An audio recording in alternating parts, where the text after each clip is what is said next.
se veselim takih sodelovanj, ko ne govorimo samo sami sebi, ampak ko govorimo ljudem, ki slišijo, kot se temu reče, kot je bilo prej rečeno. Torej, moj namen je govoriti s vidika muzejev in muzealcev, kar seveda ne morem drugače, ne? In rekla predvsem z tem namenom, da bi se družba zavedala, kaj lahko in kaj sme pričakovati od naših inštitucij in da bi se, Bog daj, ali kako se že temu reče, tudi muzealci zavedali, kaj je njihova ne samo naloga, ampak tudi dolžnost.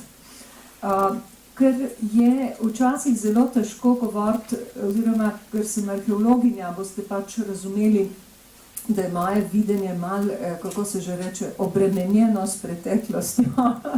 In zato si vedno pravzaprav stvari razlagam in mislim, da so drugi tudi podobni, da jih lažje razumem, če razumem, kako je to nekoč bilo pravzaprav v preteklosti, kajti to pogojuje današnji dan, to nam se zadnje je naloga dediščine in naloga muzejev, da prepoznajo vrednote starih civilizacij, tisto, kar je vredno kar je pomagalo človeku, da se učloveči, da je človekoval, da mu pomaga tudi danes in da mu pomaga najti boljšo pot v prihodnost. No, ampak ko govorimo o muzejih in ko govorimo o učenju, jaz moram tukaj opozoriti na slovenski izraz. Učenje ni adekvaten, kot vsi najbrž veste, edukacija, ki ima izraz edukacija, tako so me lingvisti poučili, ima seveda tukaj notri zaobjet tudi pomen osebne rasti. To je tisto, kar si pravzaprav prizadevaš, da bi doseglo tvoje poučevanje stopnjo ponotranjenosti do te mere, da bi postalo del tebe, del tvojega podzavestnega in ravno to je pravzaprav tisti temelj muzejskega učenja, da ko prideš v vsakdanjo situacijo, priplava to v podobni situaciji na dan in rečeš, aha, zdaj pa vem, zdaj pa razumem. To je silno pomembno. Tako da, ko govorimo o izobraževanju, učenju v muzejih, pravzaprav mislim, da ni to prav izraz, tudi ni prav pedagogika samo, ampak gre pravzaprav za podajanje vsebin na ta način, da omogoča ljudem drugačno, bom uporabila ta izraz, videnje in razumevanje sveta. No, da bi to razumeli, da imate eno prekrasno upodobitev, take čutne gospe z lučko v rokah, z dvema svetilkama pravzaprav, mnemozine. Zanjo pripovedujejo, da ni bila katerakoli boginja, je kar treba povedati, ker imajo vsi ti miti, imajo zelo globok pomen in sporočilo tudi za nas. Bila je hčerka Geje in pa Urana, to je prabog vseh bogov. In mnemozine je, slovensko bi rekli, spominčica. Tista gospa, ki vas ima moč spominjanja, to je pravzaprav ena izmed dveh vrelcev, dveh rek, druga se imenuje Leto. Leto je tista studenec ali pa tista gospa, nekako gre za personifikacijo, s katere pijejo ljudje, ki morajo kaj pozabiti, recimo, ko umremo, da pozabimo pravzaprav na naše prejšnje življenje. In gledajte, kako se tukaj enači spominjanje, in s tem tudi učenje, gotovo, z življenjem in pa pozaba pravzaprav za smrtjo. No, mnemozine ni bila kar tako, bila zelo sodobna. Ljubila se je 9 dni po zgodbi, z Zevsom, kdo drugi, on si je privoščil vse te skoke in po 9 dneh, ne 1 uro, ne 1 popoldne, 9 dni je rodila 9 krasnih hčera, če gremo naprej. In to so seveda, to pa vsi poznamo, muze, ki so, mislim, da redko kdo zna našteti vse imena, ampak skratka vse umetnosti, vse znanja, temeljna so tukaj zaobjeta. In tudi te deklice niso bile kar tako, so bile Zevsove hčerke, družile so se z Apolonom, ampak tukaj pa bolj iz teh, rekla, umetniških nagnjenj, kajti Apolon je tukaj zato, kajti muze vas so imele to moč, da so vas lahko na določenem mestu, pozor, na določenem prostoru, povezale z že pozabljenimi spomini in s tem vzbudile pravzaprav navdih, umetniški navdih. To je globoko sporočilo, ki ga nosi dediščina. Samo jaz tukaj ne ločujem na galerije po tej sodobni paradigmi, ne na muzeje, ampak muzeji zaobjemajo vse skupaj in pravzaprav tudi ne ločujem na umetniško in pa na artefakt, ampak bom rekla delo človekovanja, s čimer se pravzaprav ukvarja dediščina kot taka, tako kot v antiki na vse zadnje, ker je tehne, je skupni izraz za umetnost in za vse ostalo. In rekla, da tukaj ta sporočilo je, da je pravzaprav preteklost je konstrukt, in sicer pozabe in spomina, in vam rekla, narejena po osebni meri in sicer za potrebe preživetja.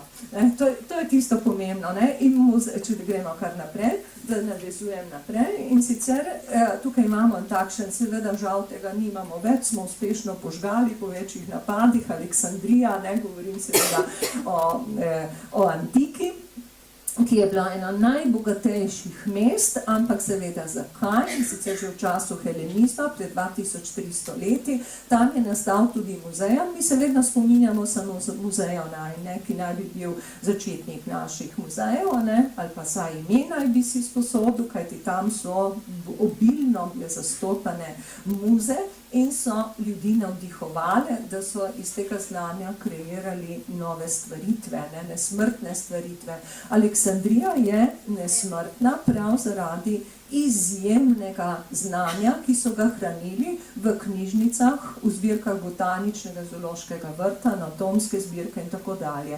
In kdor je prihajal tukaj, to so bili filozofi, ki so razpravljali, ker so se rodile, že spet v dialogu so se rodila največja spoznanja. Ne kar sama po sebi, ampak iz dialoga.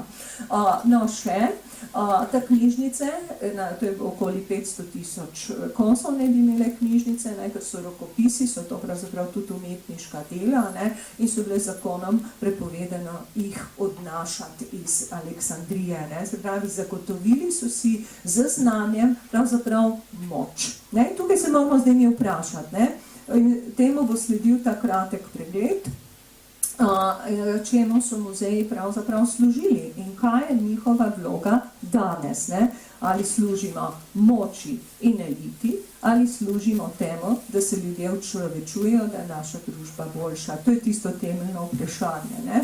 No, še naslednji.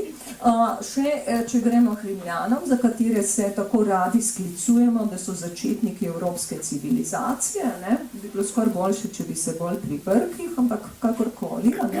In imamo dva primera, samo primer, teh primerov je zelo veliko, ampak nekaj res teh eklatantnih primerov, čemu služijo zbirke, muzejske zbirke. Prvič je vile dei Papiri, ne pozabi, to je model vile, izkopanje 1750 v Herkulaneju, še ni čisto izkopanje z rovi, pravzaprav se spustite notri, ampak kakorkoli, to je bila 250 metrov dolga vila ob obali, seveda ekskluzivna, s telovadnicami, s kopališči, s prehajališči, z 70 prekrasnimi bronastimi marmornimi kipi in pa z okoli 1700 rokopisov Filemona iz Gadare v grščini. Kaj to pomeni? To je kompleks, bila pa je vzor novega muzeja, ki ga je zgradil Paul Getty v Los Angelesu.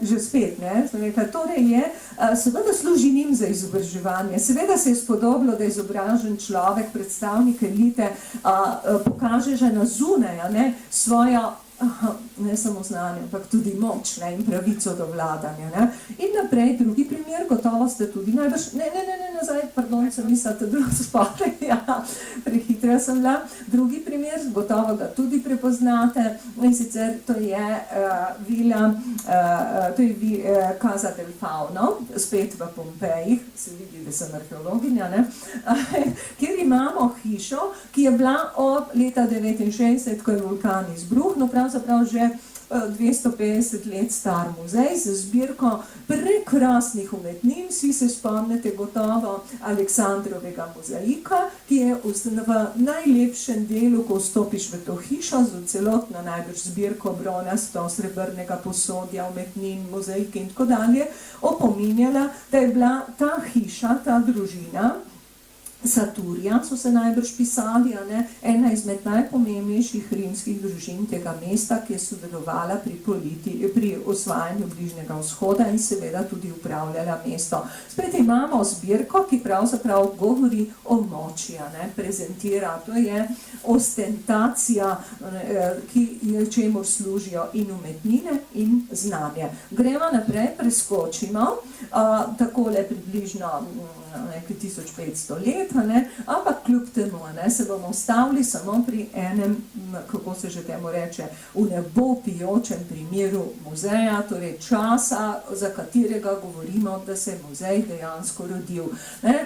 Palazzo Medici Riccardi, kdo ga ne pozna, dala sem gor seveda tudi to zgradbo, ki je Michelozzo, je avtor, ki je to namalal in ki je to arhitekt, ki se je seveda učil pri Albertiju in kateri so zelo dobro poznali rimsko arhitekturo in pa rimske tekste o arhitekturi. Vetruvi, ki je bil ta čas preveden.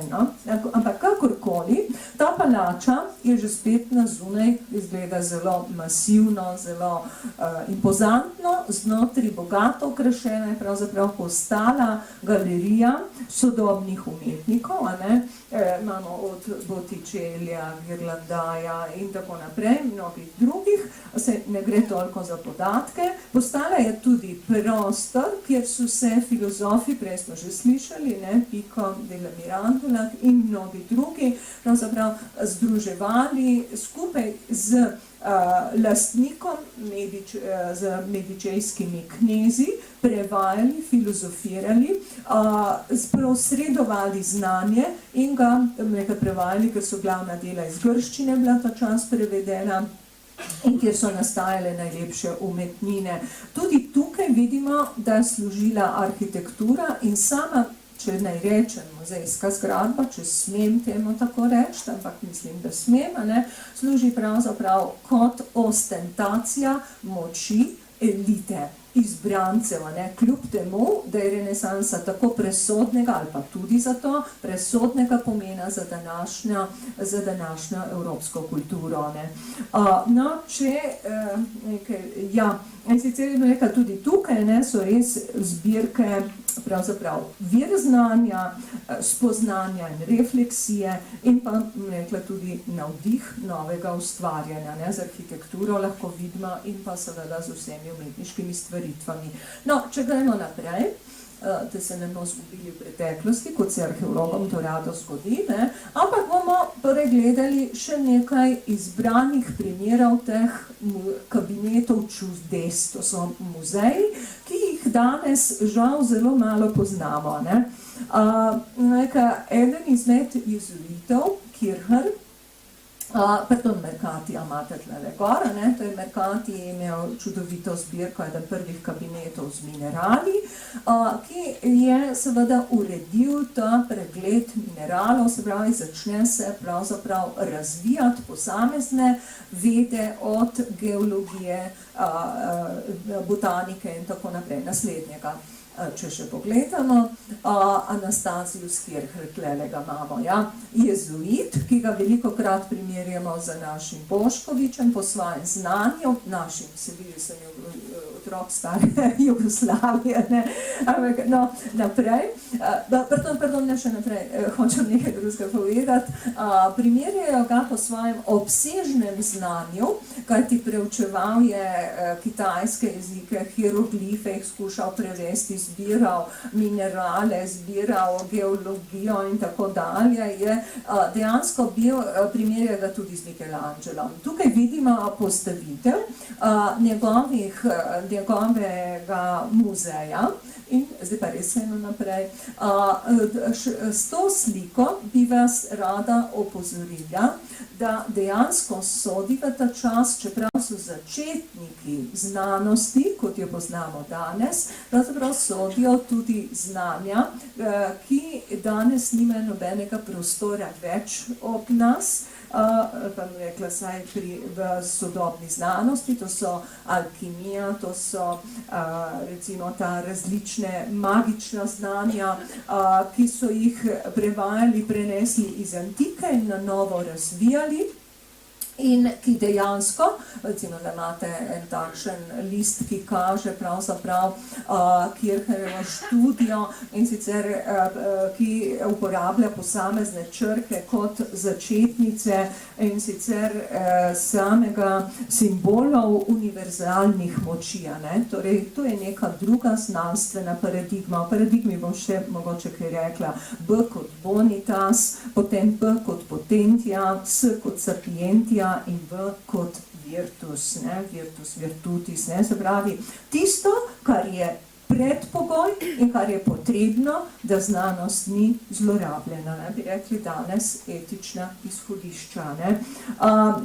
Poudarjal je seveda tudi estetiko in tako Kircher kot naslednji, to so še naslednji diapozitiv, Ferrante Imperato iz Neaplja, ki je postavil prekrasno zbirko, bil je lekarnar, preučeval je mikrobe in, kar je najbolj pomembno, tako za muzealce kot za uporabnike muzejev, da nam preveč dolgočasna, ne? Napisal je katalog. Namreč, kaj pomeni, če mi imamo shranjeno celo zbirko, če imamo še tako bogate zbirke, pa tega ne posredujemo drugim, ne omogočamo dostopnosti z sodobnimi besedami, ne?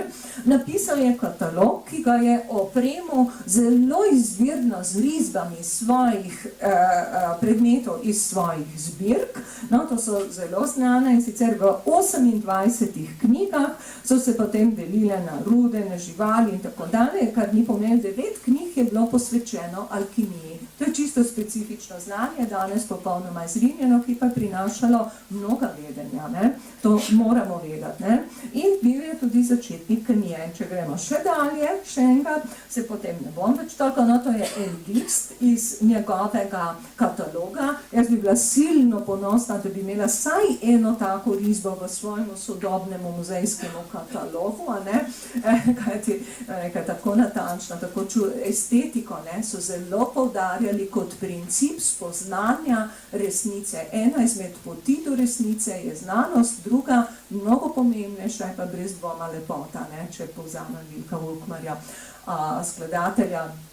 No, in še en muzej, no, tudi ta gospod, ki je živel na Danskem, je imel silno bogato zbirko, torej teh je bilo brez izjeme skoraj vseh pomembnih mestih in so pravzaprav danes temelj muzejskih zbirk, ne, recimo tako Dunajski muzej, recimo, ali pa recimo Štokholm in tako dalje, no. Ampak kakorkoli, Ole Worm, imate muzeju, Wormijani, in sicer je pravzaprav, bil je župan, bil je zelo bogat, je še en naslednji diapozitiv, poglejte, to je zdaj danes poustvaritev tega muzeja, bil je silno zanimiv, služil je za vir res velikega preučevanja, učenja in spoznanja in še naslednjega diapozitiv, prosim, tlele imamo pa en takšen katalog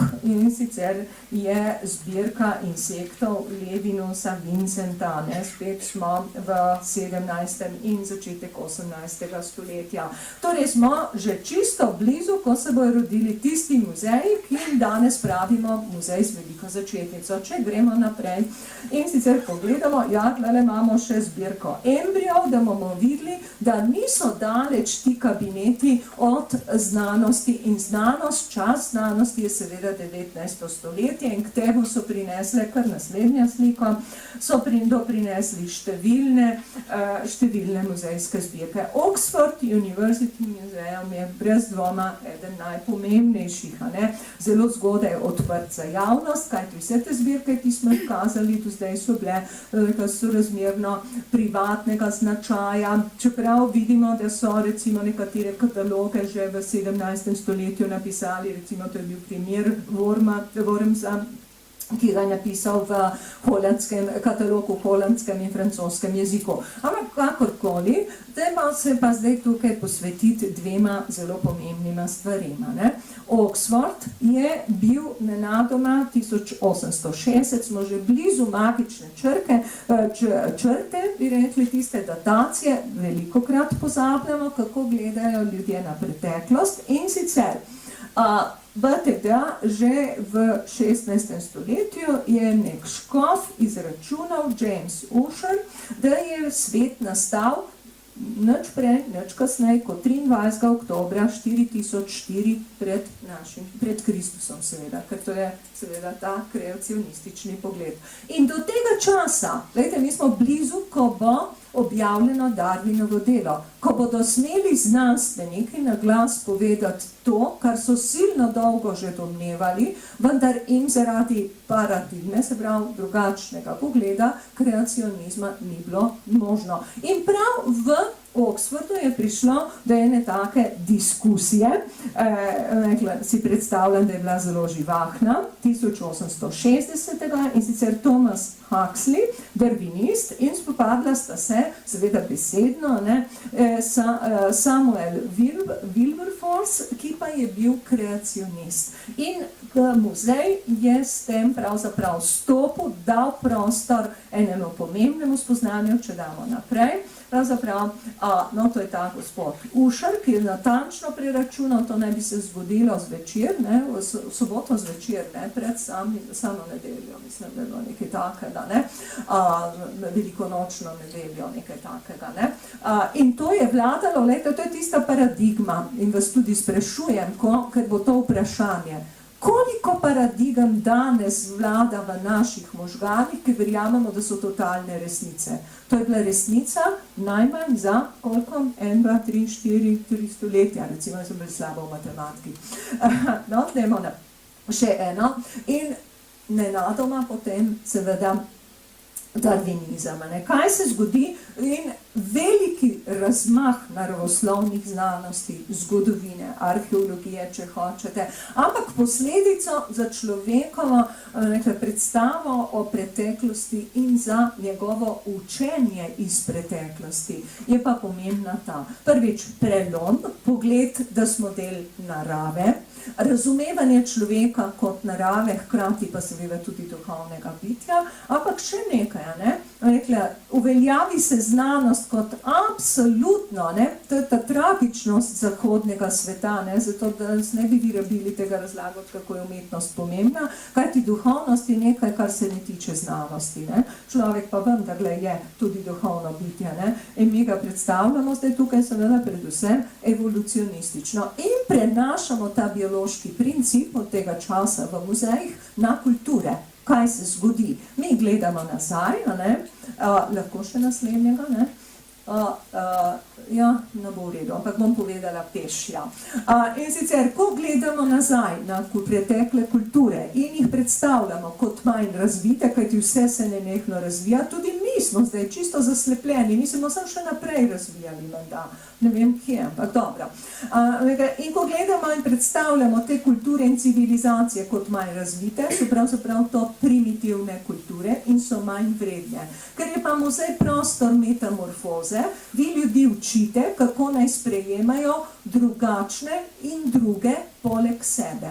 To ima pa seveda zelo tragične dimenzije, tudi za našo civilizacijo danes, ko nam ni mar, kako živimo v tem svetu, Vidite, zato se pogovarjamo danes pravzaprav tukaj in zdaj. In še nekaj je pravzaprav, kot rečemo ponavadi, del imperialističnega in kolonialističnega diskurza. Namreč velike države, ki seveda nosijo v svoje muzeje ogromne zbirke kot del znanstvenega dokaza, da so ta dežele manj razvite, zato seveda je upravičeno, da jim vladamo, zelo preprosto povedano. In ta miselnost še danes prevladuje v naših temeljnih znanostih. Tudi, vidim, imamo nekaj arheologov, pozdravljen tudi, arheologi pravzaprav še vedno preučujemo Rimljane z vidika Rima, z vidika okupatorja. avtorja in ga tako predstavljamo, ne bom šla v detajle, ampak rekla, kaj to pomeni, mi pa pravzaprav ne učimo smisel muzejev, zdaj ponavljam, če učimo elito in če smo za elito, potem je to v redu, da si uperejo svoje kosmate duše in da vidijo v materialu, kot je prikazano, da vendarle je vredno in zavladati, ker tako reveži sami ne morajo. Ja, to je nekaj takega. In seveda temu sodi velika država, velik muzej. Takoj bom to upravičila, dajte še en diapozitiv. Sledijo raziskave Egipta, velike razstave in ropanje Egipta, ki se propade v francoskih kleteh in mnogih muzejih. Muzealci tega ne smejo slišati, da ima naprej. Še eno, to je to in še en diapozitiv naprej.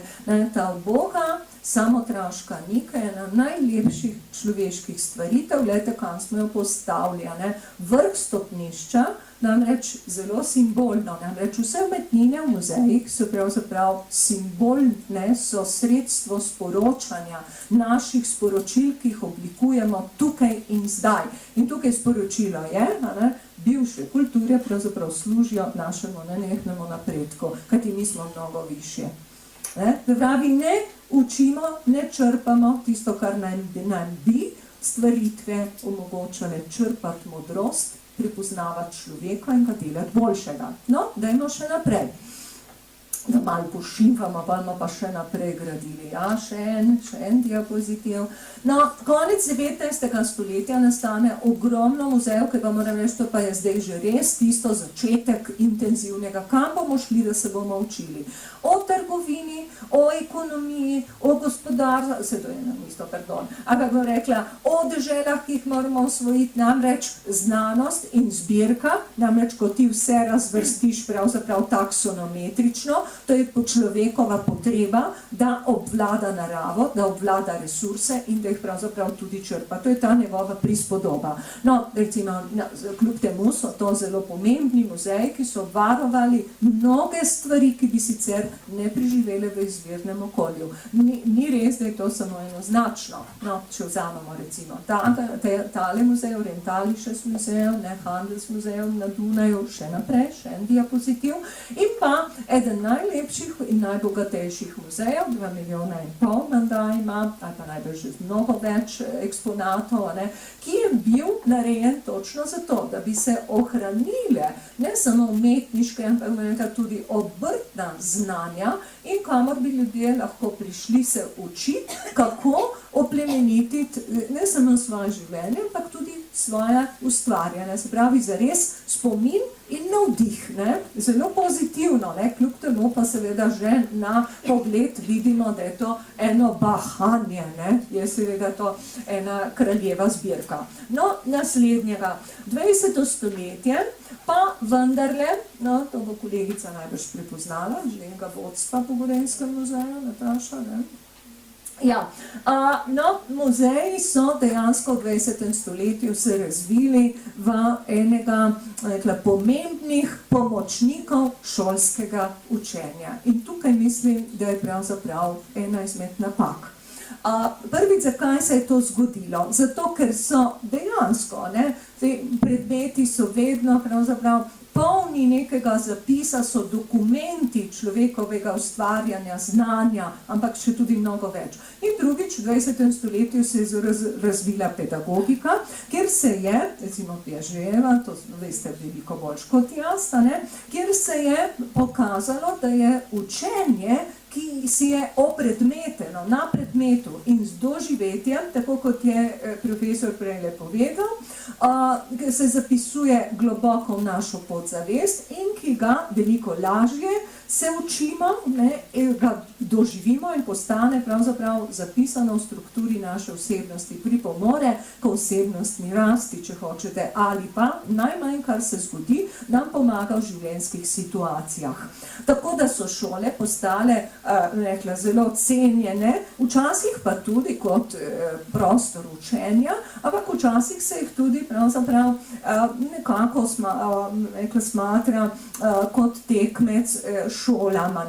No, muzeji seveda niso tekmec, so mnogo več. Če gremo k naslednjemu diapozitivu, No, imamo tudi eno tako izmed delavnic, ne, ker silno zaživijo in če še naprej, pravzaprav je to tako, ne.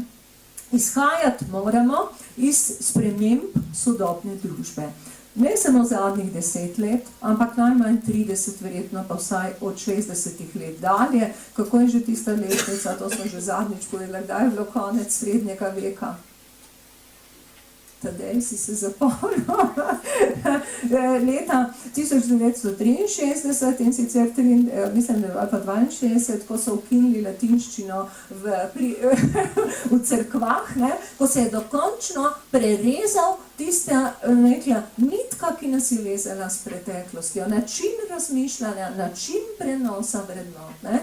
Od tega časa dalje seveda se je to moralo zgoditi. Zakaj? Ker je tolika industrializacija, globalizacija, doselitve, ne, uničevanja okolja, ne, nestalnost, izkoreninjenost, brezidentitetnost, plitkost, to je družba simulakrev, vse dojemamo samo še kako veliko lažje, smo prej slišali, po telefonu, ne, mi veliko lažje reči, ker pa zares stopiti v dialoškost jaz ti po Martinu Bubru dosež, ko sem jaz človek in vi človek in ne jaz znanstvenik, vi pa nekdo. Ne? No, in naprej, ne, atomizacija, pardon, sebi rečem naprej, pa vas povem, ja, atomizacija in individualnost, razdrobljenost, rekla brezosebnost, ne, odsotnost empatičnosti, ali sploh lahko poteka dobra vzgoja brez empatičnosti, ne? In odgovornosti do skupnosti, ali sploh lahko človek obstane brez tega, da bi imel svoje trdno mesto v skupnosti in prenasičenost. Ne? To so ti 7 smrtnih grehov, mislim, da jih je še mnogo več, ampak saj te naštejmo, zdaj pa zares naprej in se vprašajmo, čemu je pravzaprav sledilo. Muzeji 20. stoletja, ne, nam na nek način skušajo dopovedovati, ne, za temi izbrani, tamle tudi bi moralo tehnologija pisati, se upravičujem, ja, bi morali pripovedovati o čemu. Nenadoma imamo muzeje, ki kažejo še vedno za elite, govorijo o moči, o pravici našega in razvoja in nenehnega razvoja. Pete muzeje, poglejte, vedno govorimo enim in istim, kako že ženski srednjih let, ne, še kar uspešijo, ne, ki ima mogoče kdaj čas za to, da se pokaže drugim, ko pride v muzej. Ja, in govorimo, kadarkoli gledamo, nekaj nam kažejo nekaj, kar sploh ni realno. Dejansko bi pa danes svet lačen modrosti. In modrost je tista, o kateri bi morali govoriti. Namreč mi smo vsi prenasičeni, kjerkoli vprašaš študenta, ve več podatkov na pamet kot jaz. In to je dejstvo. Ampak kaj bomo s temi podatki? Ali nam podatek in tudi šolstvo je naravnano v podatke? Mi smo uporabniki, vse uporabljamo in enako tudi ljudi. Dediščina je pa tisto, kar nas uči, kako živeti človek s človekom, ne? Ker se moramo, ne? Kako se že reče, kdor se ni naučil nič iz preteklosti, jo bo moral ponoviti. Gremo še naprej. Ja, recimo, tlele imamo te razkošne muzeje, še enega, in recimo tudi tukaj imamo Bilbao, ja, na sliki, kjer dejansko muzeji že na zunaj nas morajo pritegniti za ekstravaganco, oprostite, uničenjem historičnih okolij in strašnim posegi v samo okolje. Nisem čisto navdušena nad takimi gradi, čeprav so čudoviti in imajo čudovite zbirke. Ampak dobro, potem, če imamo nekaj takega, moramo imeti tudi muzeje, ki bojo govorili o čemu drugmu, ne? In še naprej, še enega. Bomo govorili o znanosti, bomo zazrti o paradigmo znanosti, bomo zgodovinarji, bomo znanstveniki v muzejih in bomo slepo verjeli temu, kar smo videli že iz razvoja znanosti, da včasih pa ni glih tako, ne? Znanost pravzaprav se lahko tudi moti In če je kdo, ki mora na to opozarjati ali pa saj spostaviti trohico dvoma, potem brez dvoma so to muzeji, ker imajo to moč. Vendar ne sami, smo že prej ugotovili kako. Kustos ne more, ne jaz kot arheolog se mi ne bo noben verjel, če bom govorila o nečemu takmu. Ko bom pa vključila v ta proces interpretacije ljudi, ki bo z mano sodelovali, temu se reče inkluzija, ne, potem bo seveda moja predstavitev drugačna. Interdisciplinarnost, ne, pravi povezovanje med inštitucijami, to bo pa vodilo verjetno k drugačnosti. Tukaj je velika moč. Meni ni treba napisati teksta, meni ni treba biti politično nevarno, čeprav zdaj govorila, ne, tako politično nevarno. Ne. Rekla, jaz lahko s predmeti pokažem bistvene zmote, lahko jih pokažem v preteklosti. Govorim, recimo, da sem imela luštno predavanje, ena skupina me je prosila o korupciji, se noste verjeli, rimskega imperija, ne? Rekla, ljudje so se neizmerno zabavali. Nekako je vse res, ne? Nič ni izmišljeno, pa še prenesemo lahko, ne? V današnji čas. Okay. Se pravi, ali bomo govorili, to je tisto, bomo znanstveniki. In jaz največkrat slišim, evo, koliko je slovenskih muzealcev tukaj? Zelo malo, ne? Pa pozdravljeni si tisti, ki ste. Ampak bom rekla, vedno dobim odgovor, jaz sem znanstvenik, jaz raziskujem arheologijo, ne, moja to in ta dolžnost pa ni res. Sodobni muzej mora govoriti o človeku. Bomo prišli tudi do, na kaj se nanašam. In druga stvar, ne, zgodovinski fakti ali kolektivni spomin. Smo mi podaljšek zgodovinarjev, ko pride zgodovinar in mi pove, da to je absolutno tako in tako in tako, o tem so debele knjige in tako imamo ubogi Slovenci, se ne boste verjeli, v 9. stoletju, arheologi tudi tako govorijo, imamo slovansko materialno kulturo in imamo zapisane brižinske spomenike, se ne boste verjeli, v slovenskem jeziku. Se pravi, nosilci te kulture niso, so nekaj drugega, jih imenujemo drugače, kot pravzaprav jezik sam. To so absurdi, ne? In tukaj je treba, rekla, jaz ne morem rešiti, nisem ne tako pametna, ne tako dobra, ampak, bom rekla, čeprav si želim biti, ne? Ampak, rekla, moje je pa, da opozorim, da tisto, kar zgodovina kaže, je pravzaprav vedno vsaka znanost in tudi vsak muzej in muzealec je obremenjen z svojim časom, s paradigmo svoje znanosti, v kateri raziskuje in s diskurzom tistim, v katerem govori. In zato mora biti različne skupine in zato je treba govoriti z različnih vidikov in če ne znamo odgovoriti, postaviti vsaj vprašanje, biti pošteni, ne, klicati k temu, da se današnji vojaški muzeji pravzaprav ne kažejo, The Best in Heritage poleti v Dubrovniku, profesor Šola ima eno krasno prireditev, je povabil kanadski vojaški vojni muzej in pravi, mi ne govorimo več o zmagovalcih in junakih, govorimo pravzaprav o spominih in o zgodbah, o tragedijah in omogočamo ljudem, bomo dali naprej, da se formira, da se vzpostavlja kolektivni spomin, kajti to je mogoče ena izmed verodostojnih oblik preteklosti, pomnenja preteklosti in omogoča, pravzaprav tudi daje možnost katarze. Ne? Muzej je prostor spominjanja, kako smo rekli, ne? In pozabe, se pravi, da nudi možnost, če odpremo človeka, ki nas obišče in če ga naučimo, da to naredi. Problem današnjega človeka je, da je nesposoben čutiti. Ne? Vi ga pa res z avtentičnim predmetom, z avtentičnim prostorom povabite, ga odprete, mu date možnost, alibi mu date, da ni danes in tukaj gre malce bolj v preteklost, tam mu pa vi nastavite zanko kot moder muzealc in ga vprašate, kdo sem. In se sreča sam s sabo. Zdaj je tudi možnost katarze, možnost boljšenja, možnost zbliževanja. Zdaj pravi, zdaj tole je pa tisto vzeto iz teorije ven. Kaj pravi muzeološka teorija?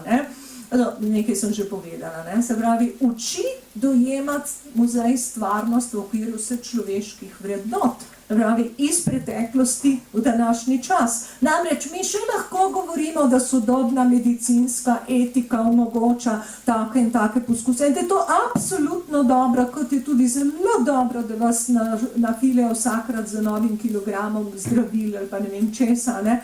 Ko pa pogledate malce nazaj, recimo, če pogledate, če greste obiščete muzej, recimo Freudov muzej, pa boste videli, da te sirote so odšle z enako diagnozo, kot so prišle, če smem se malce parafrazirati.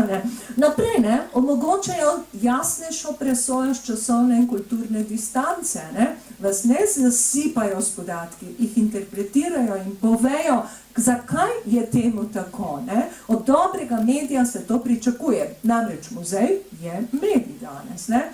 Potem presegajo domete paradigem, ne? Kako se že pri nas v Sloveniji vpije, bomo vedno na novo pisali zgodovino. Ja, tako kot smo jo vedno, ne? Bog pomagaj. Pisali bomo kolektivni spomin, da bomo mogoče malce bolj pravični, ne?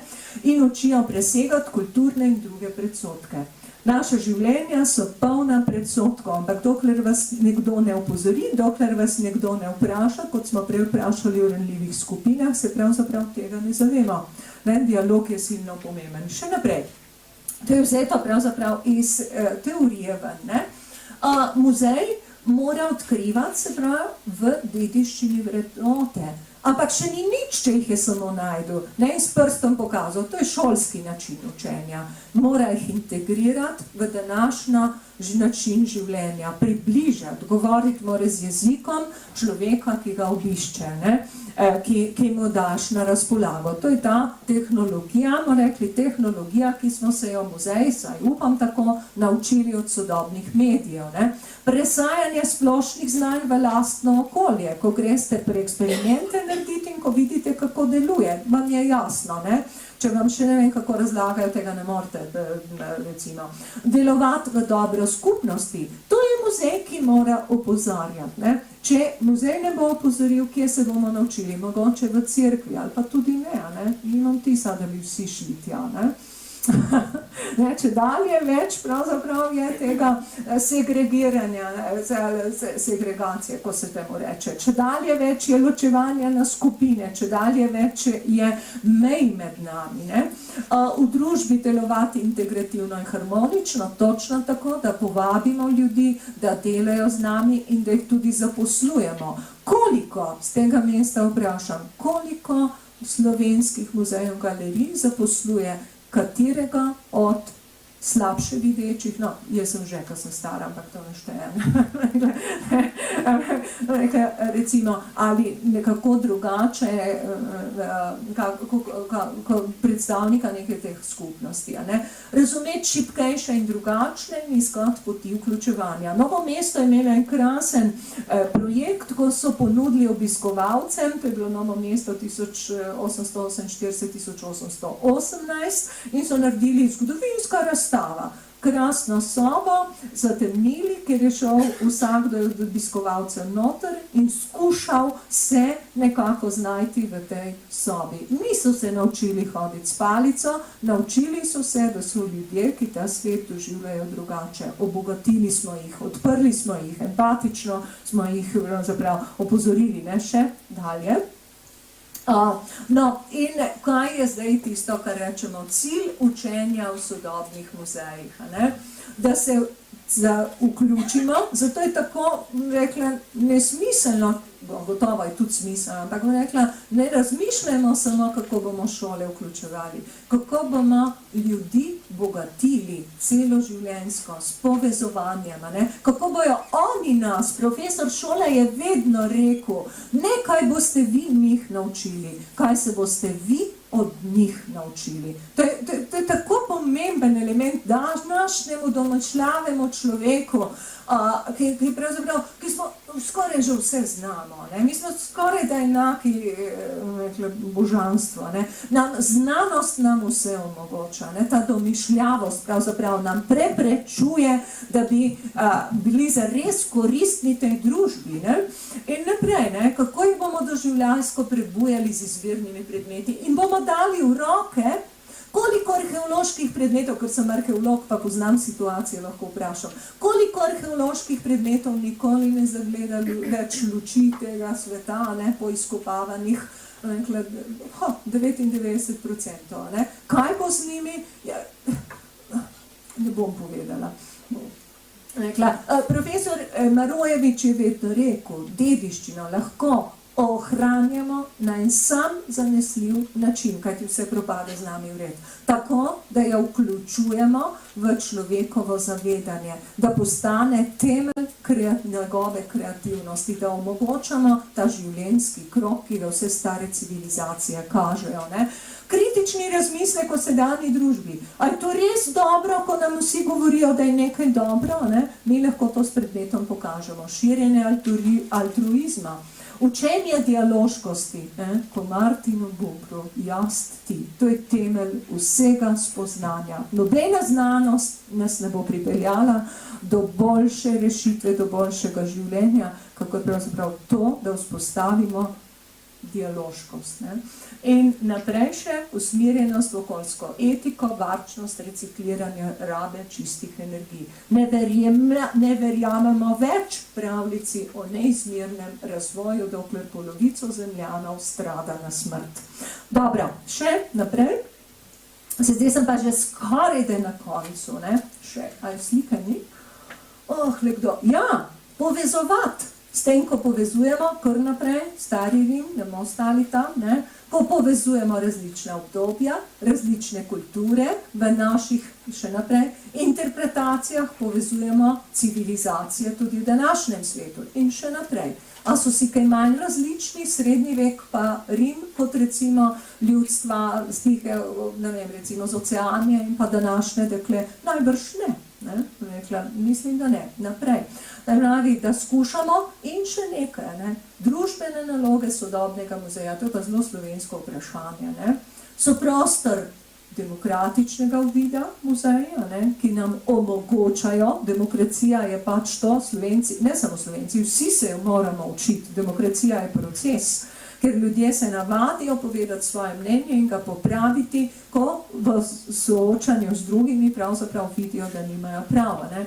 Je mesto družbenega korektiva in naprej, mesto samospoznanja, prostor katarze in preroda. No, tole bi bilo še kar v redu, ne? Ko pa gremo tole gor, ali je stvar muzejev, da spremo do konca celotno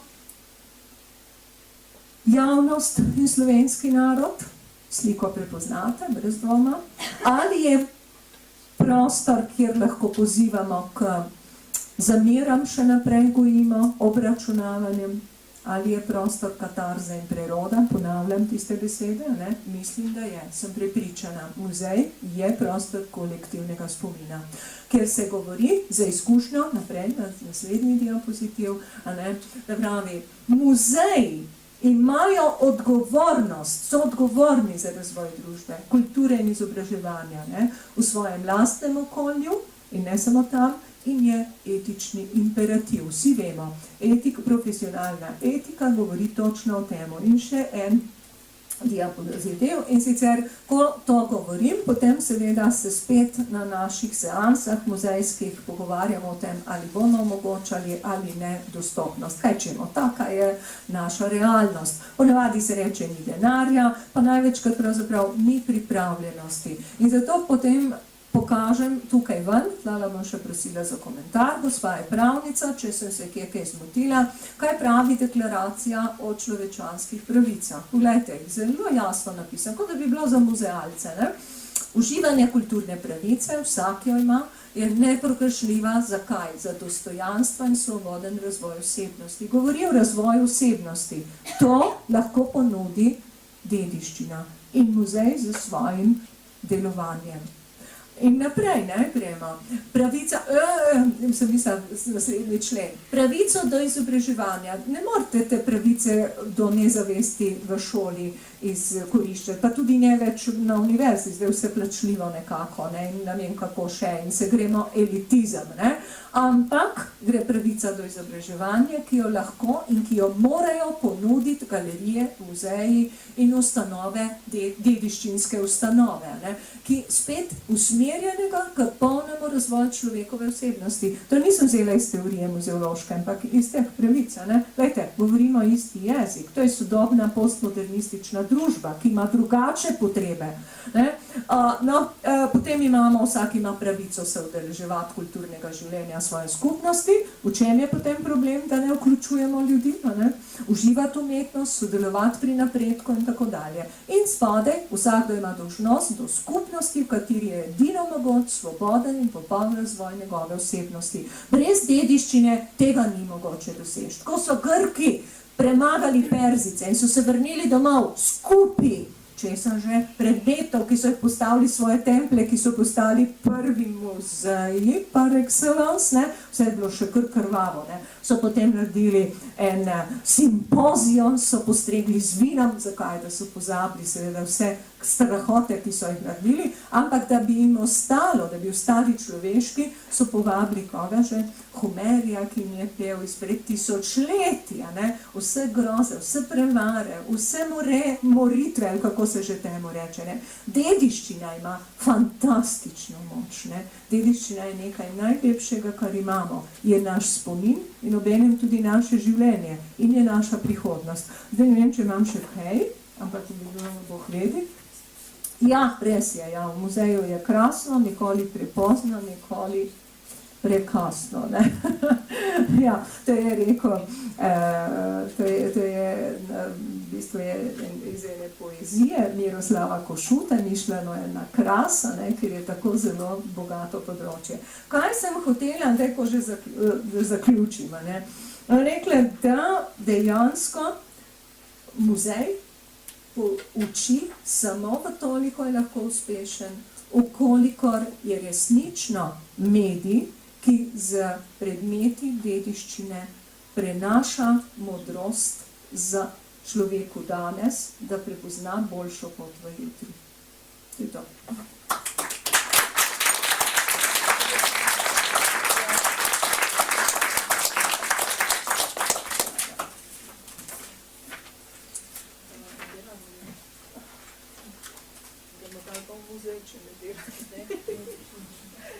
Zdaj pa bo. V redu. Hvala za to zelo zanimivo predavanje. Zdaj pa, prej smo bili malo prehitri, zdaj smo pa v zaostanku s časom, tako da ne bo veliko časa za vprašanja. Imamo 5 minut, tako da, če imam to kakšno vprašanje, mogoče profesori ali pa seveda tudi vsi drugi, ste vabljeni. Da ne bo elitizma.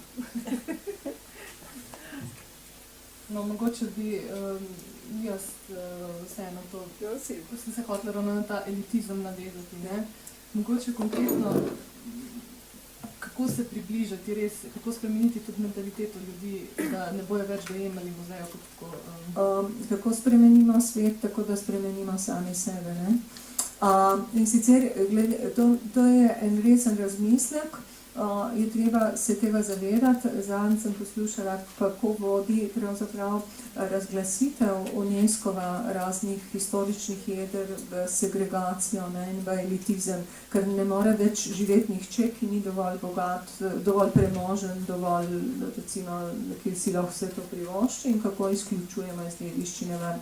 O tem obstoja seveda, o tem rečemo inkluzija v muzejih, pa je angleški izraz, ampak jaz ga kar puščam, ker ima eno široko konotacijo. To je način, ko z vključevanjem, da povabimo ljudi, da delajo z nami, da interpretirajo, raziskujejo, razstavljajo. Mogoče ne bo tako bleščeča ta razstava, vendar bo stvar ljudi in bo imela različne vidike. In ljudje, ki so vključeni v ta proces, izidejo ven, pravzaprav ponosni sami nase, skupnost postane ponosna in zaradi tega jih sprejme in tudi zaradi tega je skupnost boljša in med sabo povezana. To je zdaj zelo preprosto povedano. Za edini način je zares to dejavno vključevanje, zaposlovanje. Recimo Avstralija, Nova Zelandija, Severna Amerika, staroselske skupnosti zaposlijo v muzejih, zato da omogočajo polnejšo prezentacijo. Jaz prezentiram samo z arheološkega znanstvenega vidika, preteklost pa bi rada, da bi jo ljudje sprejeli kot svojo. Nemogoče. In pot zapiram, ne? Aha, gospod Črtomir, ima vprašanje? Mene zanima samo nekaj, tu so v tej odlični razlagi, smo se srečevali predvsem s predmeti. Jaz sem pa slišal, ne vem, če je to res, me boste lahko popravili, ampak meni se je zdela izvrsten pristop, da so na Japonskem določene ljudi, ki še kaj znajo izrednega, proglasili za dediščino nacionalno. Torej, no zdaj, ja, to je drugi azijski koncept je to, ne, bi temu rekli, ne, ker se tudi pri njih se srečuješ čisto drugačnim pristopom in bi se morali kaj naučiti, ne, da se ohranja vsebine, da se ohranja tehnologije, znanja in pa vrednote, recimo moralne vrednote in druge. Ne. Tudi oni imajo princip, da se dejansko recimo muzeji glasbil izvajajo glasbo na njih. Ne. In tako je tudi tisto, kar ste vi rekli, muzejskih predmetov se ne sme prijemati, nekaterih res ne, večino pa da. Ja, to je tisto, ne? Mi imamo na dediščino, na varovanje, koncept muzeološki ali pa heritološki je izrazito zahoden. Ali bolje rečeno, kako že, kolonialističen.